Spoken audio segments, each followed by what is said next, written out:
আজকের অঙ্ক কি আছে কোষে দেখি 23-3 নম্বর দাগের এর 4 অঙ্কটা বলেছে sin theta minus cos theta equals to 0।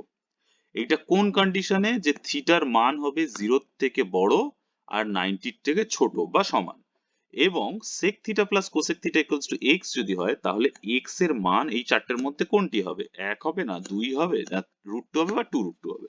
তো প্রথমে দেখো যেটা দেয়া আছে সেটা আমরা দেখি। দেওয়া আছে কি আছে?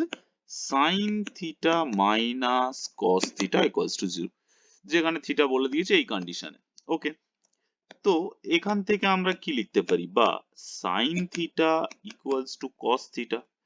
এখন এটা ভালো করে লক্ষ্য করো, থিটার কোন মানের জন্য sin theta equals to cos theta হতে পারে?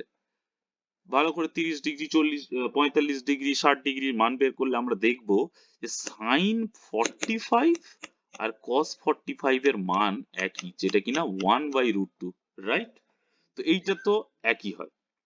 তাহলে আমরা এখান থেকে বলতে পারি যে এইটা সমান সমান থিটার 1/√2, যেখানে কিনা এটা সমান সমান 1/√2, যেখানে কিনা থিটা হচ্ছে তোমার 0 ডিগ্রির চেয়ে ছোট, বড় বা 90 ডিগ্রির চেয়ে ছোট। এই জিনিসটা বলতে পারি 1/√2। তাহলে এইবারে যেটা দেয়া আছে অঙ্কে কি বলা আছে, আরেকটা জিনিস যেটা হচ্ছে sec theta plus cosec theta equals to x। তো আমরা এইটাকে প্রথমে sin বা cos এর আকারে নিয়ে যাই, because sin theta equals to cos theta সমান সমান √1/√2, এটা আমরা পেয়েছি। তো এখানে 1/sec থিটাকে আমরা লিখতে পারি 1/cos থিটা, আর cosec থিটাকে লিখতে পারি 1/sin theta equals to x। এখান থেকে আবার লিখতে পারি, দেখো cos বা sin যে কোনো কে একটা, কেননা cos থিটা sin থিটা তো সমান, যে কোনো একদিকে নিয়ে যেতে পারি। তো আমি এখানে লিখলাম cos theta plus 1/cos theta, sin থিটার জায়গায় লিখলাম।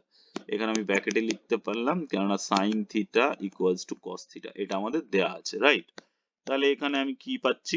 cos theta equals to 1 plus 1 equals to x, or তাহলে উপরে 2/cos theta equals to x, right? তাহলে এখান থেকে আমরা লিখতে পারি or x equals to 2/cos theta sin থিটার মান কি 1/√2 45 ডিগ্রির জন্য, বা এখান থেকে 2√2, এই হাফটা ইনটু হলে ইনটু হয়ে গেল, তাহলে 2√2 এটা এর ভ্যালু। ওকে, এবার যে দেখি আমাদের এটা আছে কিনা। দেখো ডি এর জায়গায় 2√2 এই ভ্যালুটা আছে, তো এটাই হবে এর সঠিক উত্তর।